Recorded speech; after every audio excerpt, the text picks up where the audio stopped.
আমি ওদালগুৰিত বিটিসি ইলেকশনত দুজন প্ৰাৰ্থীক উঠাইছো। মুন চহৰীয়াক উঠাইছো আৰু খালেংদুৱাৰ সমষ্টিৰ পৰা উঠাইছো আমাৰ দলেশ্বৰ বড়ো দুজনকে উঠাইছো। এজন বড়ো মানুহ উঠাইছো, এজন অনাবড়ো মানুহ উঠাইছো, কোচ ৰাজবংশী মানুহ উঠাইছো। এতিয়া আমি আশা কৰিছো যে আমাৰ মুন চহৰীয়া তেখেতে এবাৰ জয়ী হ'ব পাৰিব আৰু দলেশ্বৰ বড়ো তেওঁ জয়ী হ'ব পাৰিব।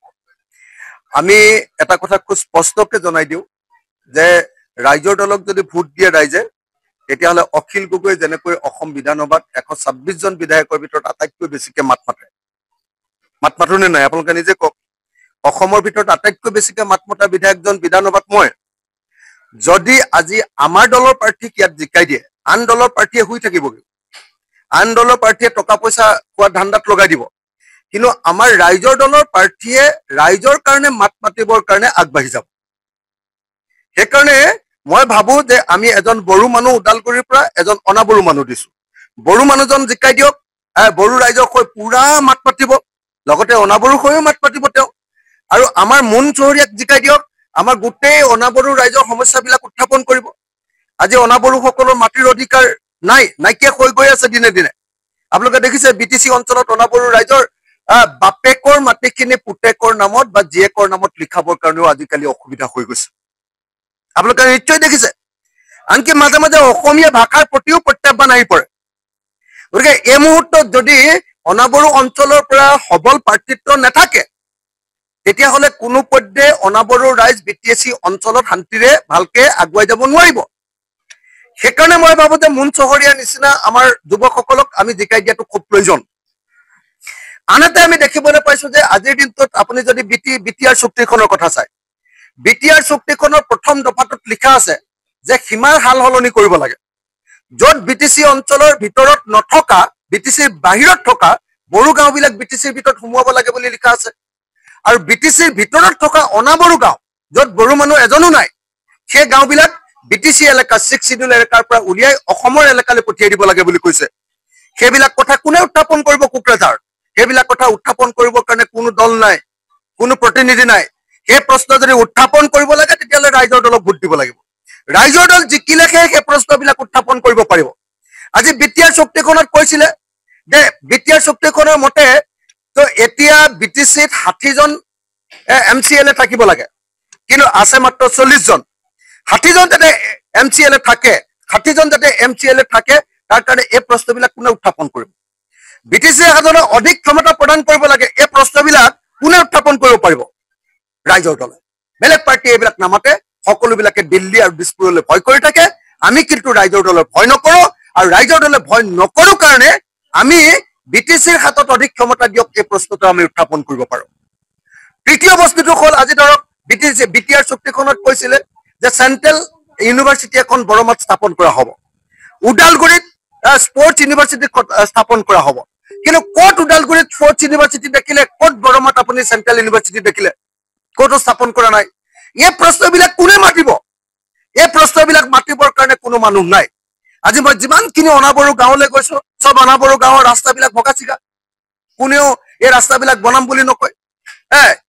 এই ৰাস্তাবিলাক বনাব লাগে বুলি ক'বৰ কাৰণে যদি আপোনালোকে মুন চহৰীয়াক জিকাই নপঠিয়াই, ৰাইজৰ দলৰ মুন চহৰীয়াক যদি জিকাই নপঠিয়াই, বা খালেংদুৱাৰ সমষ্টিৰ পৰা যদি আমাৰ বড়োক জিকাই নপঠিয়াই, দলেশ্বৰ বড়োক যদি জিকাই নপঠিয়াই, তেতিয়াহ'লে ৰাইজৰ দলৰ হৈ মাত মতা মানুহৰ বাহিৰে আন কোনো দলে মাত নামাতে। আৰু এটা কথা মই স্পষ্টকে কওঁ দেই, বিজেপিয়ে যি ধৰণে টকা পইচা খুৱাই, যি ধৰণে এখন মিটিঙলৈ যাবৰ কাৰণে 250 টকা দিছে, গাড়ীৰ লগতে 250 টকা হাজিৰা দি মানুহবিলাকক মিটিঙলৈ লৈ গৈছে। হিমন্ত বিশ্ব শৰ্মাই মিটিঙত নাটক কৰিছে, হিমন্ত বিশ্ব শৰ্মাই পইচা ঢালি দিছে গোটেই বিটিচি দখল কৰিবৰ কাৰণে। বিটিচি দখল কৰিবৰ কাৰণে হিমন্ত বিশ্ব শৰ্মাই যিমান পইচা ঢালিছে, যদি কিবা কাৰণত ইয়াত বিটিচিত যদি বিজেপিৰ চৰকাৰ হয়, তেতিয়াহ'লে আপোনালোকে আকৌ দেখিবলৈ পাব যে 5 বছৰৰ ভিতৰত বিটিচিত আকৌ গণ্ডগোল লাগিব, আকৌ বড়ো মানুহবিলাকে আন্দোলন কৰিবলৈ আৰম্ভ কৰিব। সেইকাৰণে কোনো পধ্যে যাতে বিজেপিৰ হাতলৈ ক্ষমতা নাযায়। বিজেপিৰ হাতলৈ ক্ষমতা গ'লে কোকৰাঝাৰৰ ওচৰত ক্ষমতা নাথাকিব, ক্ষমতা দিছপুৰৰ হাতলৈ গুচি যাব, ক্ষমতা নাগপুৰৰ হাতলৈ গুচি যাব, ক্ষমতা দিল্লীৰ হাতলৈ গুচি যাব, আৰু বড়ো মানুহকে তেতিয়া আকৌ আন্দোলন কৰিবলৈ আৰম্ভ কৰি দিব সেইকাৰণে বিজেপিক যিকোনো প্ৰকাৰে বিটিচিৰ পৰা খেদাবই লাগিব বিজেপিক যদি জিকাই নহয় এই বড়োৱে হওক অনাবড়ো হওক কোনেও শান্তিত ইয়াত থাকিবলৈ নাপায় আকৌ সিহঁতে হিন্দু মুছলমানৰ কাজিয়া লগাই দিব সিহঁতে আকৌ গণ্ডগোল লগাই দিব সেইকাৰণে মই ভাবো যে বিটিচি এলেকাত যাতে কোনো পৰ্যায়ে বিজেপি জিকিব নোৱাৰে কংগ্ৰেছ জিকিব নোৱাৰে কংগ্ৰেছকো জিকাই লাভ একো নাই এই চেণ্ট্ৰেল এই ৰাষ্ট্ৰীয় দলবিলাকক জিকাই লাভ নাই ইয়াৰ স্থানীয় যি দল BPF আৰু UPPL ইতিমধ্যে হিমন্ত বিশ্ব শৰ্মাৰ ওচৰত বিকি গুচি গৈছে UPPL ইতিমধ্যে অমিত শ্বাহৰ ওচৰত বিকি গৈ গৈছে অকল আছে BPF গতিকে মই ভাবো যে BPFক ভোট দিয়াটো খুব জৰুৰী আৰু BPFৰ লগত ৰাইজৰ দলৰ আমি 3জন কেণ্ডিডেট দিছো এই 3জনৰ ভিতৰত 3জনক বা অন্ততঃ 2জনকো যদি আপোনালোকে জিকাই দিয়ে মুন চহৰীয়াকো যদি জিকাই দিয়ে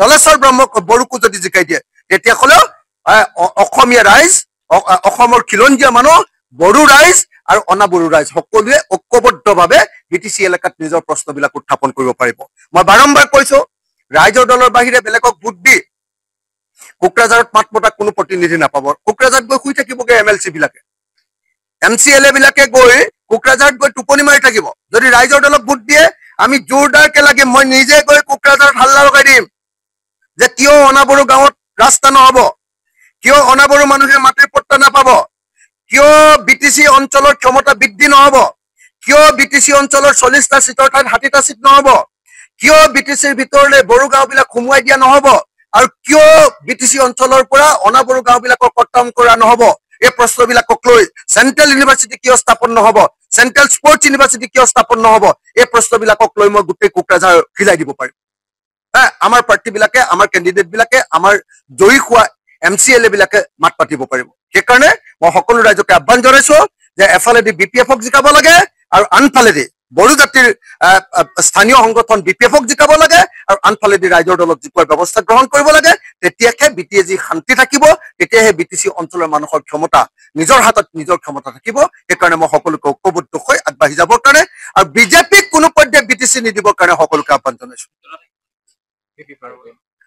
আমিতো মিত্ৰতাত নাই আমি সকলোৱে অকলে BTCত এবাৰ ইলেকশ্যন সকলোৱে ইণ্ডিপেণ্ডেণ্টলি খেলিছে আমিও অকলশৰীয়াকে খেলিছো আমি মাত্ৰ 3খন আসন দিছো আমি ভাবো যে BTCৰ ক্ষমতা বড়ো জাতীয় সংগঠনকেইটাৰ হাততে থাকিব লাগে জাতীয় পাৰ্টিকেইটাৰ হাততে থাকিব লাগে যদি এইটো কংগ্ৰেছ বা বিজেপিৰ হাতলৈ যায় ৰাষ্ট্ৰীয়তাবাদী দলৰ হাতলৈ যায় আকৌ BTCত গণ্ডগোল লাগিব সেইকাৰণে কোনো মানুহে বড়োৱে হওক বা অনাবড়োৱে হওক কোনো মানুহে কেতিয়াও বিজেপিক ভোট দিব নালাগে কংগ্ৰেছকো ভোট দিব নালাগে মইতো বড়ো ৰাইজকো বিনম্ৰভাৱে অনুৰোধ জনাম যে বড়ো ৰাইজ ভাগ নহব বড়ো ৰাইজ একলগ হওক একলগ হৈ স্থানীয় কোনোবা এটা আঞ্চলিক দলক আপোনালোকে ভোট দিয়ক ভাগ হৈ গলে কিন্তু বিজেপি জিকিলে বড়ো ৰাইজৰ কিন্তু একদম অৱস্থা কাহিল কৰি দিব আৰু অনবড়োৰ অৱস্থা কাহিল কৰি দিব বিজেপি ইয়াত আকৌ কাজিয়া লগাব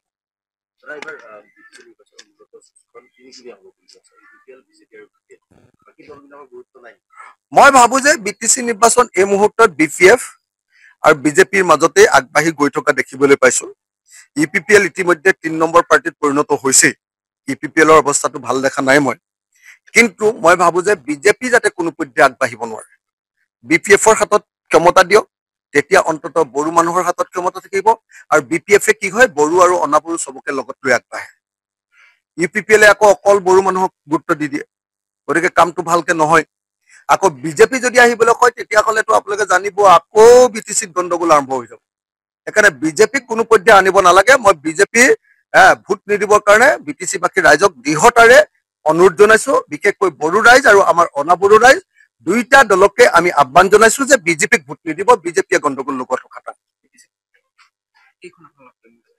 আমি 3খনত খেলিছো তাৰ ভিতৰত এখনো যদি পালে ভাল যদি এখনো যদি পাওঁ তেতিয়াহ'লে মই খাটাং থাকিব পাৰে যে কোকৰাঝাৰত মাতমতা পাৰ্টি একমাত্ৰ এটাই থাকিব সেইটো হ'ল ৰাইজৰ দল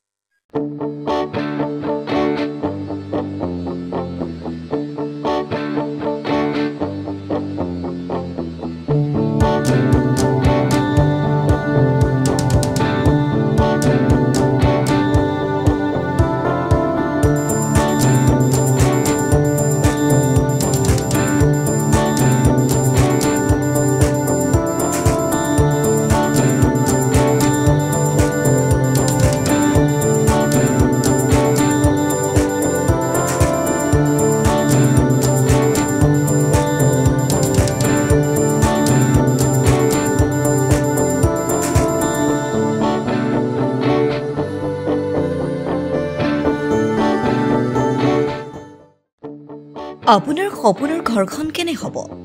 আপোনাৰ সন্তান আৰু আপোনজনৰ সৈতে কেনেদৰে কটাব আপোনাৰ আজৰি সময়? এই সকলোবোৰ সমস্যাৰ সমাধান লৈ শুভম গ্ৰুপে আপোনাৰ বাবে লৈ আনিছে আপোনাৰ সপোনৰ ঘৰখন। ৩৬২টা ফ্লেটযুক্ত শুভম গাৰ্ডেনৰ সফল নিৰ্মাণৰ পাছতে ২০ বছৰৰ ভৰসা ১৬টা প্ৰজেক্ট ২৮ লাখ বৰ্গফুটৰ সম্পূৰ্ণ নিৰ্মাণ আৰু ১৫ লাখ বৰ্গফুটৰ চলিত প্ৰকল্প নিৰ্মাণৰ অভিজ্ঞতাৰে যোৰহাটত শুভম গ্ৰুপে নিৰ্মাণ কৰিছে দ্বিতীয়টো প্ৰজেক্ট শুভম পাৰ্ক। অত্যাধুনিক সা সুবিধাৰে নিৰ্মিত শুভম পাৰ্কত আপোনাৰ আৰু আপোনাৰ সন্তানৰ বাবে থাকিব club, badminton court, community hall, kids play area, splash pool আৰু জিম ক্লাব। প্ৰতিটো ব্লকত থাকিব 2.5 BHK, 3 BHK, 3.5 BHK ফ্লেট। লগতে থাকিব আপোনাৰ আৰু আপোনাৰ আপোনজনৰ প্ৰাপ্তিৰ সাহী। আজিয়ে বুক কৰক আপোনাৰ সপোনৰ ঘৰখন। যোগাযোগ কৰক 6003301010 নম্বৰত। আমাৰ ঠিকনা সোণাৰীগাঁও, তৰাজান, যোৰহাট 785001। ৬,০০০ৰো অধিক বাসিন্দাৰ ভৰসা শুভম গ্ৰুপ। যোৰহাটৰ প্ৰথমখন NABH স্বীকৃতিপ্ৰাপ্ত চিকিৎসালয় AJ নাৰ্ছিং হোমত নৱসংযোজন কেটলেব। ৯৬খন বিচনাযুক্ত neurology, nephrology, urology, medicine, OBS and gynaecology, orthopaedics, paediatrics, cardiology প্ৰতিটো বিভাগৰে নিয়মীয়া OPDৰ লগতে ডায়েলিচিছৰ সুবিধাযুক্ত চিকিৎসালয়খনত সংযোজন কৰা হৈছে হৃদৰোগীসকলৰ বাবে অত্যাধুনিক কেটলেব, য'ত মুখ্য চিকিৎসক হিচাপে আছে অভিজ্ঞ কাৰ্ডিঅলজিষ্ট ডক্টৰ গৌতম দাস আৰু তেখেতৰ সহযোগীসকল। ইতিমধ্যে যোৰহাটস্থিত চিকিৎসালয়খনত প্ৰথমবাৰৰ বাবে সম্পন্ন হৈছে এনজিঅগ্ৰাফি আৰু এনজিঅপ্লাষ্টি। ইয়াৰ লগতে 12খন বিচনাযুক্ত ICU, নিঅ'নেটেল ICU তথা মাল্টি স্পেচিয়েলিটি হস্পিটেল হিচাপে 3টাকৈ মডুলাৰ OTৰ উপৰিও 24 ঘণ্টাই ৰাইজৰ বাবে উপলব্ধ এক্স-ৰে, আল্ট্ৰাছাউণ্ড আৰু CT স্কেনৰ লগতে অত্যাধুনিক চিকিৎসা সেৱা।